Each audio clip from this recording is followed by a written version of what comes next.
Kalau udah balik, ada nih bapak udah balik dikasih yatim begini. Lain, itu bukan yatim, itu miskin.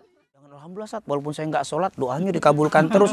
Jangan alhamdulillah berarti kok cukup. Kalau lagi nyetir doa begini aja, jangan dilepas. Itu doa begini, doa high lagi. Wah, ini. Rasulullah SAW tidak cukup kehati-hatian kalian dapat menghindarkan dari takdir kecuali diiringi dengan doa. Assalamualaikum warahmatullahi wabarakatuh. Alhamdulillah wassalatu wassalam ala rasulillah wa ala alihi wa man wala amma ba'd. Kita kembali berbincang-bincang tentang keislaman. Alhamdulillah sudah kita bahas tadi berkaitan dengan kemuliaan orang yang berpuasa, bahwa salah satunya doanya adalah diijabah oleh Allah Subhanahu wa taala. Bahkan kalau kita melihat Al-Qur'an di surat Al-Baqarah ya, di ayat 185 itu, dari kalau kita Al-Baqarah buka ayat 183 sampai 187 atau 186, itu semuanya berbicara tentang Ramadan. Dimulai dari ayyuhalladzina amanu kutiba alaikumusiyam kama kutiba alal ladzina min qablikum la'allakum tattaqun sampai ayat 186. Nah, di ayat sebelum terakhir itu Allah juga berbicara wa idza sa'alaka ibadi anni fa inni qarib. Apabila hambaku bertanya tentang aku, katakan aku dekat. Uji budak watadai dadaan. Aku akan mengabulkan setiap orang yang minta. Artinya ayat yang berbicara tentang doa diletakkan di antara ayat-ayat tentang Ramadan. Nah, ini menunjukkan bahwa Ramadan adalah bulan doa. Bulan yang sangat baik untuk berdoa. Alhamdulillah sudah kita sebutkan tadi beberapa keadaan yang baik untuk kita berdoa. Kemudian juga tadi yang terakhir kita jawab belum selesai berkaitan dengan orang yang bertanya tentang hatinya yang keras. Datang ke Rasulullah, dia mengadukan kekerasan hati atau kesesatan hati ini. Faqala Nabi SAW, imsah ra'sal yatim. Kata Rasulullah SAW, imsah ra'sal yatim. Kata Nabi kalau bahasa kita, imsah ra'sal yatim, peganglah kepala anak yatim. Wa at'imil miskin. Berikanlah makan orang miskin. Yalinu qalbak, hatimu akan lunak, hatimu akan cair. Jadi salah satu obat kata Rasul sallallahu alaihi wasallam untuk melunakkan hati yang keras ini, itu suka perhatian dengan anak yatim. Nah, kalau di sini pegang kepala anak yatim, maksudnya bukan dipegang-pegang terus ketemu anak yatim, bukan. Maksudnya apa? Kasih ya. Kalau orang dulu kan Rasul memang sunnah. Kita kalau ngasih anak yatim, sunnahnya itu dipegang kepalanya, baru dikasih. Mau sedekah itu sunnahnya dipegang kepala. Yatim ya, yatim kan definisi yatim kan orang tuanya meninggal, dia belum berusia balik, itu namanya yatim. Kalau udah balik, ada nih bapak udah balik dikasih yatim begini. Lain, itu bukan yatim, itu miskin. Nah, miskin itu beda. Kalau miskin itu orang yang mau meninggal atau tidak meninggal, tapi sudah dewasa, itu jangan masuk. Yang disunahkan megang kepala hanya yatim. Nah, ini jangan bawa bapak walaupun sudah yatim, lain. Ini sudah yatim pak, ini saya yatim juga umurnya 60. Wah, pegang begini kurang ajar gitu. Ini tentunya apa? Tidak ada ra'sal yatim, imsa ra'sal yatim. Ternyata intinya perhatian dengan anak yatim itu melunakkan hati. Perhatian dengan anak yatim. Subhanallah, ini obat. Makanya Rasulullah SAW banyak sekali menganjurkan kepada kita untuk memperhatikan anak yatim. Ya, kalau mungkin dia tidak ada di sekitar kita, keluarga kita, saudara kita yang yatim di negeri kita, bisa. Itu kita perhatian dengan anak yatim, itu melunakkan hati. Wa it'amul miskin, dan juga memperhatikan dengan ngasih makan orang miskin. Artinya banyak sedekah.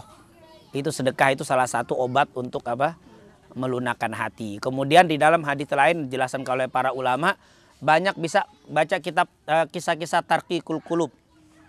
Membaca kisah-kisah, hadis-hadis, ayat-ayat yang bisa melunakkan hati, siksa kubur, bahas itu perlu dibahas. Sekali-sekali kita kumpul, jangan surga, terus sekali-sekali bahas tentang neraka, adab kubur, bahaya sakaratul maut, itu bisa bikin lunak hati. Nanti, sering-sering juga apa? Oh iya bagus, itu untuk melunakkan hati, tarqiqul qulub namanya. Nah, itu melunakkan hati, itu ada. Nah, jadi di dalam majelis-majelis jangan hanya kabar baik juga, tapi kabar buruk juga ada. Maksudnya kabar baik itu surga-surganya, neraka juga harus imbang. Kalau surga terus nggak ada takutnya orang itu, begitu hati terus. Boleh dia masukkan tarqiqul qulub. Itu cerita-cerita itu juga melunakkan hati. Nah, ini pengobatannya. Nah, kalau orang sudah lunak hatinya, bagaimana ciri-cirinya? Itu tadi, ketika diceritakan azab ada itu apa? Rasa takut. Ketika diceritakan surga ada ingin untuk apa? Kemudian itu namanya lunak. Ya bukan harus keluar air mata saja. Ada orang susah keluar air mata. Tapi ini hati ada tuh apa? Getaran ketika diceritakan tentang hal-hal yang memang menyentuh. Nah, itu yang namanya lunak hati. Jadi tidak mesti apa? Mengeluarkan air mata. Ada orang yang susah keluar air matanya, tapi hatinya bergetar. Bahkan dia boleh jadi hanya mengembang apa? Atau hanya suara, itu kan kelihatan. Nah, itu orang yang sudah apa? Lunak hatinya. Dan insya Allah kita semua dilunakkan hati oleh Allah Subhanahu Wa Taala. Amin ya Rabbal Alamin. Itu adalah berobat tadi ya, yang untuk supaya hati kita lunak. Perhatikan yatim, suka sedekah dengan orang-orang miskin, baca cerita-cerita, dengar khutbah, ceramah-ceramah tentang hal-hal yang bisa melunakkan hati. Yaitu tadi seperti tentang adab, tentang hal-hal yang menakutkan, tapi tentunya dari sejarah yang betul, dari Quran, hadis, dan penjelasan ulama. Jangan cerita-cerita menggunakan hati yang hantu, yang fiktif-fiktif itu, yang apa? Itu memang takut juga, getar, tapi getarnya itu getar. Nah, itu yang apa? Nggak ada itunya, nggak ada kelihatannya. Itu yang melunakkan hati. Kemudian untuk menyempurnakan pembahasan tadi, kita buka tentang adab-adab berdoa ya. Nah, di dalam berdoa, bagaimanapun kita berdoa tetap Allah Subhanahu Wa Taala bisa mengabulkan. Tapi di dalam beberapa hadis dan juga penjelasan ulama ada beberapa adab yang perlu diperhatikan supaya doa kita tentunya yang pertama lebih diijabah atau lebih cepat dikabulkan oleh Allah. Yang kedua, karena kita tahu doa ini adalah ibadah. Doa itu ibadah. Makanya kata Abdullah bin Mas'ud, "Idza da'autullaha," kalau aku sudah minta kepada Allah, wala ubali. Saya tidak peduli mau dikabulkan apa tidak. Karena doa saya itu adalah ibadah. Jadi Bapak Ibu kalau berdoa, mau nggak dikabulkan tetap aja ada apa? Ada pahalanya karena itu ibadah. Jangan dibilang saya percuma doa seminggu nggak dikabul-kabulkan. Apa kata percuma? Karena itu ibadah. Jadi tidak ada kata percuma di dalam berdoa. Ini adalah apa? Nikmatnya ketika kita bisa berdoa. Dan juga doa itu seringkali Rasulullah mengatakan ad-doa mukhul ibadah. Doa itu bagian terpenting di dalam ibadah. Bahkan dalam hadis ad-doa usilahul mu'min. Doa itu adalah senjatanya orang mukmin. Cukup banyak keistimewaan-keistimewaannya. Bahkan di dalam hadis Rasulullah bilang, Allah akan murka kepada orang yang tidak berdoa dan Allah akan cinta kepada orang yang banyak berdoa. Maka di sini banyak berdoa. Makanya kita dalam satu hari nggak boleh lepas dari doa. Mau tidur ada doanya, bangun tidur ada doa, masuk kamar mandi ada doa, mau keluar rumah ada doa, semuanya. Sampai berhubungan suami istri ada doanya. Semuanya ada doa. Berarti di sini kita tidak boleh lepas dari doa. Kadang-kadang ada orang meremehkan. Kalau mau keluar rumah berangkat jauh aja doanya panjang. Oh no. Allahumma sakharna hadza wa ma kunna lahu muqin wa in. Doanya banyak, doa musafir. Tapi kadang doa dekat, rumah dekat, pergi ke kantor dekat, nggak perlu doa. Padahal hati-hati. Kadang-kadang yang jauh dengan doa yang cukup banyak jadi aman. Yang dekat tanpa doa malah bisa berbahaya. Mau tidur kelihatannya sepele. Padahal Rasulullah bilang suruh doa. Karena tidur itu berbahaya kalau kita tidak berdoa.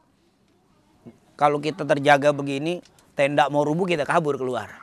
Mau rubuh nih lari. Tapi kalau kita lagi tidur, rubuh diem aja kita kubrak kena. Binatang lewat jalan kita tidur. Siapa yang jaga kita waktu tidur?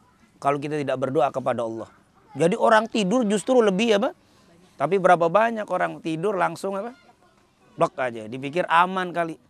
Ada suami, ada istri, suami juga tidur semuanya. Siapa yang itu nggak bisa. Itulah hidup itu masuk kamar mandi. Kalau kita belajar tentang doa-doa itu luar biasa. Jangan dianggap remeh kamar mandi. Karena orang yang jatuh di kamar mandi, jatuh di sini beda. Kita jatuh di sini keseleo. Tapi kalau jatuh di kamar mandi bukan sekedar seleo. Karena kata Rasul di kamar mandi itu banyak makhluk. Kan suka kita baca Allahumma inni a'udzubika minal khubuts wal khaba'its. Khubuts wal khaba'its itu apa artinya? Jin laki-laki dan jin perempuan itu khubuts dan khaba'its. Di situ banyak. Enggak, kamar saya bersih, tetap sebersih-bersihnya ada khubuts wal khaba'its. Jadi kalau kita jatuh ke situ fatal akibat. Makanya kalau orang tua jatuh di kamar mandi itu sudah keselionya bukan keselio biasa itu. Itu tapi berbeda kita jatuh di tempat biasa. Jadi sesuatu yang kelihatannya sepele Tapi ternyata doa-doa itu luar biasa, cukup banyak sekali. Nah ini kalau kita belajar tentang syama'il, kalau kita belajar tentang Rasul, kita akan dapat itu keistimewaan-keistimewaan semuanya. Intinya, saya tidak berpanjang lebar karena waktu singkat, tidak bisa orang itu lepas dari doa. Bahkan Abu Bakar As-Siddiq, saya kalau sendalnya putus, untuk membetulkannya saya doa dulu. Yalah, sendal itu kan apa? Ya hanya tek-tek-tek, kalau zaman dulu kan sendal apa tuh? Bukan sendal seperti kita, hanya saya berdoa dulu kepada Allah. Kenapa kata beliau? Berapa banyak masalah yang kecil menjadi besar gara-gara tidak diiringi dengan doa. Berapa banyak masalah yang sangat besar menjadi kecil dengan doa kita. Makanya coba Bapak Ibu lihat. Kita punya masalah besar ini. Wah tegang, tapi akhir kita banyak doa, ternyata di kedepannya enteng. Yang kita gambarkan sulit, pas didapati mudah. Tidak terasa dengan apa? Dengan doa, dengan kita khawatir, berharap terus kepada Allah. Yang tadinya sulit jadi mudah. Tapi tidak sedikit, berapa banyak masalah yang kita anggap kecil ternyata menjadi besar. Karena kita anggap, ini mah masalah kecil. Nggak pernah ingat sama Allah dia. Nggak pernah berdoa, ini masalah mudah bu, tenang aja. Nggak tahu sampai di situ, kena menjadi besar. Tuh, karena apa? Doa. Makanya kata Rasul mengatakan, la yughnil hadaru minal qadar illa bid-du'a. Kata Rasulullah SAW, tidak cukup kehati-hatian kalian dapat menghindarkan dari takdir. Kecuali diiringi dengan doa. Jadi nggak cukup kita jalan hati-hati, hidup hati-hati tanpa diiringi. Tapi kalau sudah berhati-hati, diiringi dengan doa, insya Allah itu akan menjadi mudah. Nah cukup banyak sekali keistimewaan dan pentingnya doa dalam hidup. Orang Islam tidak bisa hidup tanpa doa. Mungkin non-Islam dia cukup dengan ikhtiar, dengan hati-hati. Tapi kita tidak. Kita dengan hati-hati dan juga doa. Lalu ada beberapa adab doa yang perlu diperhatikan. Yang pertama yaitu mengangkat tangan. Ini mengangkat tangan sunnah dan hadisnya mutawatir. Hadis mutawatir ini artinya hadisnya banyak. Kalau sudah mutawatir itu hukumnya kuat. Banyak sekali. Ada mutawatir itu biasanya lebih dari 60. Banyak hadisnya. Akhirnya salah satu hadis yang mutawatir yang hukumnya sahih, sangat-sangat sahih, diantaranya mengangkat tangan. Jadi kalau berdoa angkat tangan. Di dalam hadis Rasul pernah mengangkat tangan yang ada 4, ada hadis beberapa riwayat ya. Ada yamuddu yade seperti hadis Abu Hurairah. Yamuddu yade yang apa? Ya, yang panjang begini. Ini yamuddu yade. Boleh begini. Jadi kalau terutama tempat terbuka, kalau sudah begini kepalanya ngangkat ke atas sunnahnya. Jangan begini, kalau begini nggak enak. Ya Allah begini. Itu apa? Yamuddu yade kalau itu ya. Kalau Bapak Ibu lihat deh waktu di Arafah, itu orang semuanya jarang yang begini. Dia keluar dari tenda dia begini semua. Nah, di tempat terbuka itu sunnah. Rasulullah SAW pernah yamuddu yade.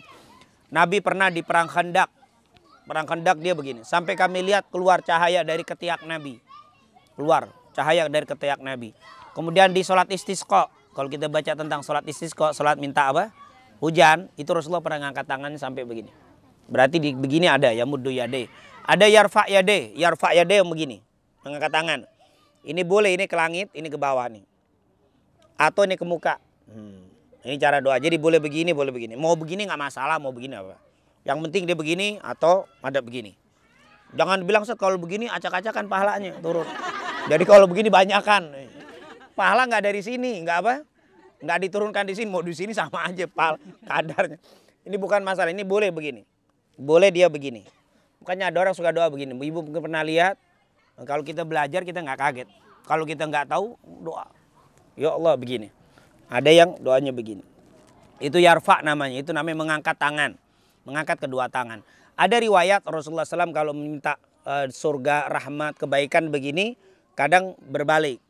Misalkan Allah, ya Allah masukkan ke dalam surgamu, rahmatmu, jauhkan dari nerakamu, adabmu, terus berbalik. Kalau ada orang lihat begini, jangan kaget. Orang apa?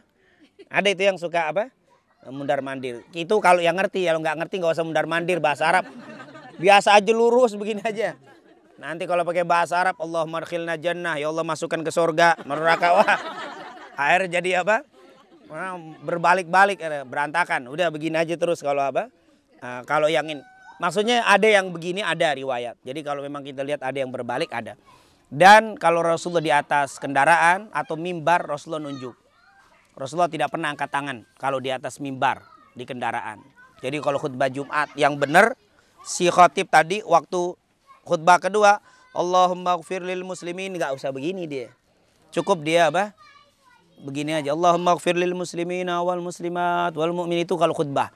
Baik khutbah Id atau khutbah Jumat. Nah, kalau kita khutbah Jumat dan khutbah Id, syarat salah satu khutbah itu rukunnya harus ada doa. Untuk kaum muslimin juga ada. Nah, di sini waktu doanya nggak angkat tangan. Tapi kalau khotibnya angkat tangan juga nggak apa-apa. Tapi nggak sunnah sebenarnya. Kalau lihat hadis cukup apa? Yushir. Allahumma ighfir lil muslimina wal muslimat wal, begini aja nih. Nah, bukannya angkat tangan. Tapi karena saya juga lihat suka ada khotib juga angkat tangan, ya nggak apa-apa sih. Bukannya batal. Tapi kalau mau ditanya sunnahnya, enggak. Sunnahnya cukup. Di kendaraan juga begitu. Rasulullah SAW kalau naik kuda atau naik unta, kalau dia doa, nunjuk. Dia nggak angkat tangan. Dan ini hikmah untuk kita semua. Jadi Bapak Ibu. Betul. Iya. Betul, cukup. Kalau lagi nyetir, doa begini aja. Jangan dilepas. Kita doa begini. Doa high kue lagi. Wah, ini kan sebuah rahmat ya, luar biasa. Jadi naik motor, cukup.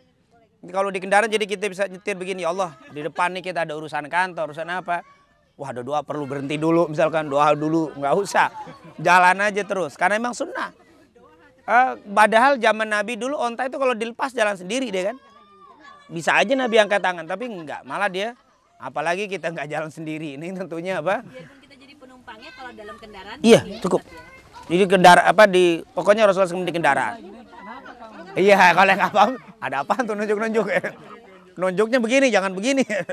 Nunjuk orang dari pesawat atau apa, itu sunnah Rasulullah SAW.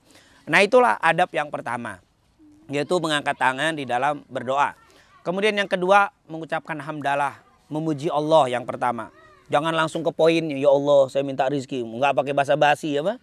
Ucapkan dulu puji Allah. Alhamdulillah Rabbil Alamin. Segala puji Engkau ya Allah yang maha kasih, maha sayang. Kalau bahasa ini saya, kita puji dulu Allah. Itu adalah adab, etika. Walaupun Allah bukan berarti suka dipuji, bukan. Jadi haknya, kewajiban kita untuk memuji Allah. Karena memang Allah yang maha bijaksana, maha kasih dan seterusnya. Sama seperti kalau kita datang ke orang, ngasih proposal, main datang aja. Pak, minta bantuan Pak. Apa nih bantuan? Nggak ada basa-basinya, langsung apa? Minta bantuan. Ya mestinya ngomong, saya tahu Bapak ini orangnya baik, suka membantu orang yang begini. Nah, dikasih kan enak tuh, orang juga apa? Udah diangkat dulu. Nah, ini kita pun begitu mintanya, ya Allah Engkau adalah yang maha kasih, Engkau adalah maha penyayang, ya Allah ampunilah kami. Nah, itu baru minta. Ini yang pertama, hamdalah. Jadi angkat tangan, ucapkan hamdalah arti memuji Allah Subhanahu wa taala. Kalau bahasa Arab pendek, alhamdulillah rabbil alamin. Wassalat. Terus yang ketiga syaratnya wassalat, bersalawat kepada Nabi. Jangan lupa salawat sama Nabi. Kenapa? Karena kita bisa berdoa juga gara-gara Nabi Muhammad SAW. Kalau bukan karena Rasul, kita nggak kenal Islam, kita nggak kenal Allah, kita tidak tahu ibadah. Makanya kita setiap ibadah ingat kepada Rasul SAW. Bahkan Allah pun memerintahkan kepada kita setiap ibadah disuruh ingat sama Nabi. Bapak Ibu kalau sholat tidak ada ingat sama Nabi, nggak diterima sholat kita. Makanya waktu tahiyat kita apa? Kepada Nabi sholawat. Bahkan adzan nggak diterima, tidak ada sholawatnya. Karena harus ingat dengan Nabi, sebut nama Nabi Muhammad. Semua. Bahkan juga di dalam doa tidak akan diterima. Kata Umar bin Khattab, orang yang berdoa tanpa sholawat, sholat doanya itu apa ngegantung katanya. Naik enggak, turun enggak deh. Tahu ke atas ya. Gentayangan apa kata orang. Doanya artinya tidak nyampe. Karena tidak ada sholawat sama Rasul. Sholawatnya tapi kalau hamdalah harus di pertama. Tapi kalau sholawat boleh di pertama, boleh di pertengahan, boleh di akhir. Alhamdulillah Rabbil Alamin. Atau kita bilang, ya Allah Engkau maha pengasih, maha penyayang, ampunilah kami. Wassallallahu. Terakhirnya, wassallallahu ala sayyidina Muhammadin wa ala alihi. Terakhirnya sholawat boleh. Yang penting ada sholawatnya. Jadi angkat tangan, hamdalah, sholawat. Kemudian bagus kalau memang keadaan di rumah memungkinkan berwudu. Kalau di rumah memungkinkan nih kita mau di rumah kita bisa wudu. Kalau memang tidak bisa di jalan tentunya tidak ada. Kemudian yaitu selain wudu menghadap kiblat. Kenapa? Karena memang doa ini adalah ibadah. Sebaik-baik ibadah adalah menghadap kiblat. Sama seperti kita baca Quran. Boleh saya ngadap begini bagus. Tapi kalau saya berputar menghadap ke arah kiblat itu lebih bagus. Tapi itu hanya adab ya. kalau memungkinkan. Kalau di jalan tentunya tidak ada. Ini kalau kita bicara di rumah, di masjid yang memungkinkan untuk berwudu, menghadap kiblat, itu adab lebih sempurna. Angkat tangan, hamdalah, sholawat, berwudu, menghadap kiblat, kemudian diawali dengan ibadah, itu paling bagus. Di awal ibadah, misalkan kita jam 8 mau doa, lebih baik doa dulu. Wudu, sholat, habis sholat duha, baru kita doa. Atau kita baca Quran dulu. Atau kalau tidak, zikir dulu. Jadi kita habis wudu, taruh, sholat tahiyat dulu. Atau sholat 2 rakaat. Atau kalau tidak buru-buru, sudah kita ini, astagfirullah, astagfirullah, astagfirullah. Baru kita apa? Sebaik-baik doa, yaitu yang dilakukan setelah beribadah. Dan sebaliknya, seburuk-buruk doa habis maksiat. Habis maksiat apa doa lagi. Ini apa? Bukan berarti nggak boleh, boleh tapi buruk itu. Habis maksiat. Yang paling bagus habis ibadah, kita berdoa. Para sahabat dulu kalau mau berdoa, para ulama sebelum dia doa sedekah dulu.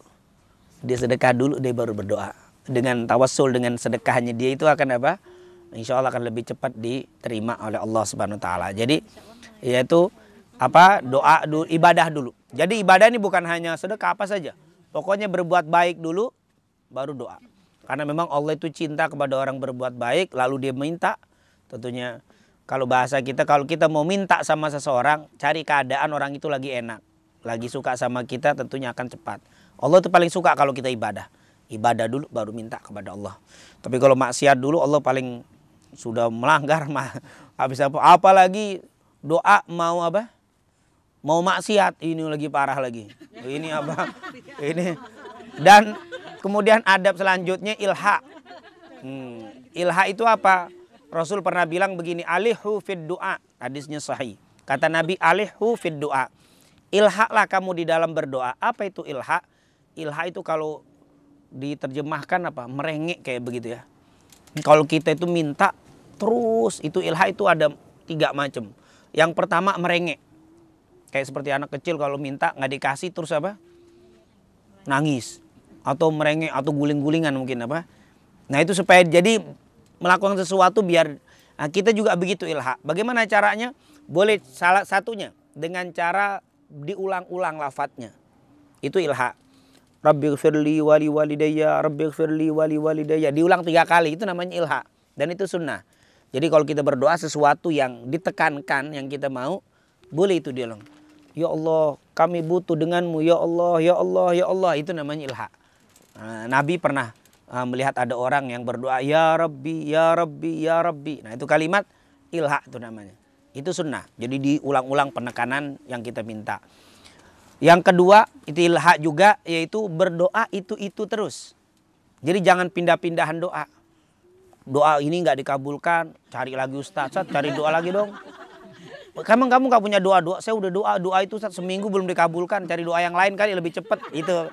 Maaf kan banyak yang begitu minta apa? Minta doa lagi, koleksi. Bukunya tebel, buku doa semuanya. Koleksi doa. Jangan, yang bagus satu diistiqomahkan. Terus diminta, kecuali mungkin hajat yang kita mau selesai. Nah ada hajat lain nggak berkaitan dengan ini, boleh minta doa yang lain, diistiqomahkan. Lebih bagus daripada apa? Pindah-pindahan doanya. Lebih bagus itu diistiqomahkan. Walaupun kadang-kadang orang yang tidak paham kita diremehkan. Ya Ustaz doanya itu terus. Dari kemarin itu aja doa yang dibaca. Tuh, karena dianggapnya apa? Jelek kalau yang nggak paham. Justru yang paham, justru yang itu yang bagus. Nah, kalau bahasa kita, saya datang ke bapak, ke ibu minta bantuan. Pak, saya minta bantuan nih mau bikin sekolahan. Belum dikasih, besok datang lagi. Pak, saya mau minta nih untuk masjid. Katanya yang minta yang bener mana? Kemarin sekolah, sekarang masjid. Belum dikasih. Akhirnya itu orang yang minta bingung. Nggak jelas nih orang minta yang mana ini. Satu dulu, jelaskan dulu. Sampai gobul baru yang lain. Itu. Pak Ustadz, kalau misalnya ada list doa, yang diminta itu terus tapi list gitu. Boleh. Cuma satu. Tapi istiqomah kan bagus. Iya. Itu lebih bagus. Iya. Sebutkan. Apa yang mesti diminta takut lupa kan? Iya, takut boleh dibaca, nggak apa-apa. Diistiqomahkan terus. Nah. Boleh. Doa nggak apa-apa. Doa nggak mesti ngafal. Bahkan Ibu, lebih baik kita membaca, terus kita bisa lebih sadar saat kita berdoa daripada kita ngafal. Rabbana atina. Jadi waktu doa mikirin hafalan, nggak mikirin Allah udah. Allahnya nggak kepikir. Rabbana atina fid dunya hasanah wa fil. Jadi dia mikirin lafaz. Ya namanya doa kok mikirin lafaz. Doa itu mikirin, yang dipikirin apa? Kan kita sedang minta sama Allah, yang diingat Allahnya. Makanya kalau dia istiqomah doa itu terus, mau nggak mau jadi apa? Jadi hafal. Jadi dia lafaz itu refleks. Tapi yang diingat di sini Allahnya. Itu yang lebih bagus. Kalau bahasa orang bilang, lagi doa aja nggak inget sama Allah, gimana mau dikabulin? Ingatnya malah lafaz. Ngapalin, habis tiap minggu hafal baru doanya. Apalagi baru. Jangan, justru lebih bagus konsen ke Allahnya. Jangan ke lafaz. Lebih baik ngelihat. Terus kita lebih konsen daripada kita ngafalkan. Sebagaimana yang doa, bagaimana hukumnya kita mendoakan orang yang bukan non muslim? Apakah doanya diterima atau bagaimana dalam hukum Islam? Iya, Rasulullah SAW kalau mendoakan orang non Islam, dia waktu masih hidup dia hanya mendoakan Allahumma hadihi. Ya Allah, berikanlah petunjuk kepada orang itu. Berikanlah kasih sayangmu, petunjuk kasih. Itu dianjurkan. Kalau untuk orang non Islam, misalkan teman kita orang non Islam baik, kita doakan biar dapat petunjuk dari Allah. Tapi kalau ya Allah ampuni dia, kasih sayangi dia, nggak bisa. Nah, kita doakan biar dapat hidayah dulu. Dapatkan hidayah. Ya Allah berikan kesembuhan dan berikan hidayahmu dengan kesembuhan ini. Terus kita bilang sama dia, ini saya doakan kepada Tuhan saya. Jadi dia baik, boleh jadi dengan apa? Lebih yakin dengan apa? Oh ya. Kalau ini orang sudah simpatik sama kita ya, kalau memang kurang jangan. Artinya kalau untuk urusan dunia boleh kita doakan. Semoga sukses usahanya, boleh saja. Tapi kalau untuk ampunan dan seterusnya jangan, hidayah dulu. Karena Rasulullah SAW pernah berdoa dalam riwayat, ada orang-orang Taif yang melempari Nabi itu. Yang waktu Nabi mau datang ke Taif mau dakwah ternyata dilempari batu. Pulang Rasulullah, ada riwayat Rasulullah berdoa, Allahumma hadi qaumi fa innahum la ya'lamun. Ya Allah berikan hidayah kepada kaumku itu karena mereka tidak tahu. Itu orang-orang kafir didoakan sama Nabi. Allahumma hadi, hidayah, ya Allah berikan hidayah, itu boleh. Tapi kalau untuk ampunan, masukkan surga ya nggak bisa. Dia mintakan dulu hidayah dulu. Dan ini luar biasa, Islam itu tidak membatasi untuk berbuat baik sama siapa? Non Islam, apalagi maaf, non Islamnya ini baik, kelihatan gerakannya udah mulai mendekati, itu boleh didoakan biar hatinya dapat petunjuk dari Allah Subhanahu wa taala. Nah, kemudian adab selanjutnya selain ilha ya, merenge doanya itu terus diistiqomahkan. Kemudian Rasulullah SAW menganjurkan kalau kita berdoa utamakan akhirat, baru urusan dunia. Kalaupun minta dunia larikan ke akhirat. Ya Allah berikan kami rizki yang halalan, thayyibah. Jangan rizki yang banyak terus tapi nggak ada apa?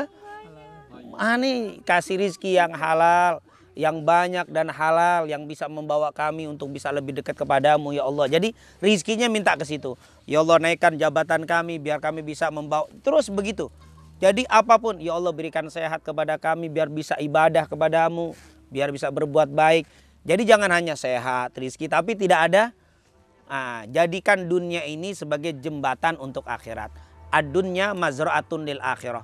Dunia ini adalah jembatan untuk mendapatkan akhirat. Yang kita miliki semua gunakan untuk lebih takwa kepada Allah. Ya Allah jadikanlah anak-anak kami sehat, panjang umur dalam rangka taat kepadamu. Tuh, selalu ada apa? Nah, jangan hanya murni dunia saja. Itu kurang bagus. Walaupun boleh, nggak apa-apa. Tapi sayang, dapat dunia banyak, ujian banyak. Anak sehat, megelin terus, nyapein. Itu kan akhirnya kita apa? Allah, sampai orang tua yang sakit hati, ya Allah nyesel punya anak panjang-panjang umurnya begini kan. Makanya kita minta panjangkan umur dalam taat kepadamu. Panjangkan umur mereka biar menjadi anak yang bakti. Itu selalu. Minta urusan dunia dan akhirat utamakan. Jadi dunia ini sebagai apa? Sarana jembatan untuk mendapatkan akhirat. Kemudian doa itu apa? Jangan sendiri, usahakan doa itu adabnya beramai-ramai. Doa jangan hanya saya tapi kami. Untuk anak, istri, keluarga, saudara, bahkan muslimin, muslimat. Jangan pelit di dalam berdoa. Jangan pelit, karena ada juga orang yang pelit maunya saya terus. Ya Allah kasih saya sehat, saya terus. Ini nggak bagus. Pakai dengan apa? Kami. Nah, kalau ibu doa niatkan untuk diri, suami, anak, keluarga, begitu juga suami. Jangan hanya sendiri. Kalau saya misalkan belum punya anak, belum keluarga, kan ada orang tua. Kepada saudara, itu yang lebih bagus. Makanya di dalam Al-Quran sangat banyak menggunakan domir nun. Kalau bahasa kita nahnu, kami. Hanya Rabbighfirli firli saja yang sendiri itu kan. Rabbighfirli wali walidaya. Tapi yang umumnya Rabbana atina fid dunya hasanah, Rabbana la tu'akhidna, nah semuanya. Nah, ini menunjukkan doa itu yang bagus untuk apa? Berjamaah. Berjamaah maksudnya untuk orang banyak, jangan untuk sendiri. Dan cukup banyak yang terakhir, larangan untuk kita berdoa, dilarang meminta untuk maksiat. Itu tidak diperbolehkan. Ya Allah menangkan saya main judi, itu nggak ada. Kalau kabul juga bukan dari Allah itu. Nah, itu bukan dari Allah itu. Jangan ini saya doa saat alhamdulillah dikabulkan, doanya apaan? Doa maksiat mana ada. Terus doa yang dilarang oleh Rasul, jangan kau berdoa minta untuk diputus silaturahim. Dilarang. Ya Allah buatlah satu kejadian dengan si fulan biar akhirnya jadi musuhan sama dia. Oh nggak bisa. Nggak bisa, Allah malah nyuruh kita silaturahim. Nah, kurang kerjaan kali meminta silaturahim putus. Dilarang. Ini dilarang oleh Rasulullah SAW. Jangan kau pernah minta itu. Karena Allah akan murka kepada kamu. Minta putus silaturahim. Karena Allah itu suka dengan orang yang silaturahim. Dan yang terakhir sebagai penutup. Kalau berdoa. Ud'ullaha wa antum muqinuna bil ijabah. Kata Nabi. Berdoalah kepada Allah. Dan yakinkan dalam dirimu engkau dikabulkan. Nah, artinya kalau doa harus apa? Positive thinking, yakin. Allah bilang ana inda dhonni abdi bi, aku sesuai dengan dugaan hambaku. Jadi kalau kita berdoa harus yakin diterima.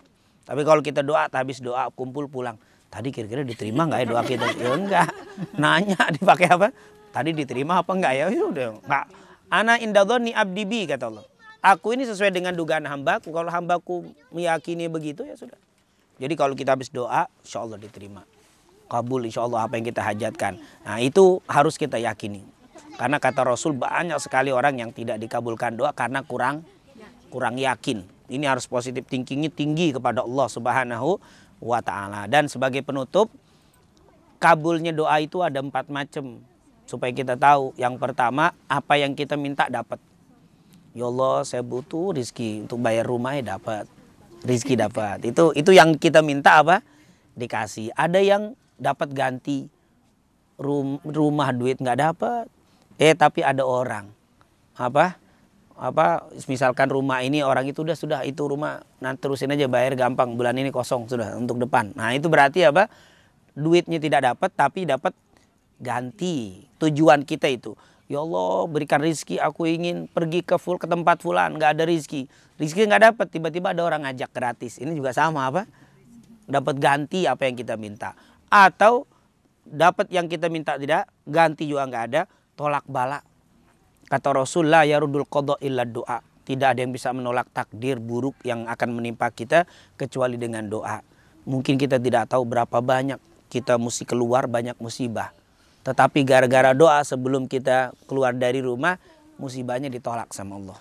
Jadi kita tidak tahu. Jadi kalau berdoa apa yang kita minta nggak dapat, ganti tidak dapat, itu bisa menjadi penolak bala. Dan yang terakhir, ganti tidak dapat, yang diminta nggak dapat, bala tetap kena. Ini apa? Simpanan akhirat. Oh bukan apa simpanan akhirat. Justru kata Nabi, simpanan akhirat ini nanti kata Rasul nanti ada orang-orang yang setelah dihisap, diperhitung amal semuanya, dikasih pahala yang banyak. Akhirnya orang tadi bingung, ya Allah. Ini amalan apa? Di dunia sepertinya aku tidak pernah berbuat. Yang amalannya pahalanya seperti ini. Apa kata Allah? Itulah doa-doamu di dunia yang tidak aku kabulkan. Aku jadikan simpanan untukmu. Karena aku lihat engkau ini mungkin kurang ibadahnya. Maksiatnya juga masih lumayan. Jadi untuk nutupin itu doanya tidak dikabulkan. Banyak maksiat, kurang ibadah. Kalau doa terus dikabulin hati-hati. Jangan alhamdulillah Ustaz, walaupun saya nggak sholat doanya dikabulkan terus. Jangan alhamdulillah berarti kok nggak ada simpanan doanya itu nggak disimpan. Nanti di akhirat kita jadi apa? Kurang. Jadi Allah tahu oh ini doanya banyak, maksiatnya lumayan. Doa ibadahnya kadang-kadang artinya masih apa? Ini kalau dikasih terus Allah berarti nggak sayang. Nanti di akhirat ini orang nggak ada simpanan, nggak ada yang bisa menyelamatkan dirinya. Doanya disimpan sama Allah.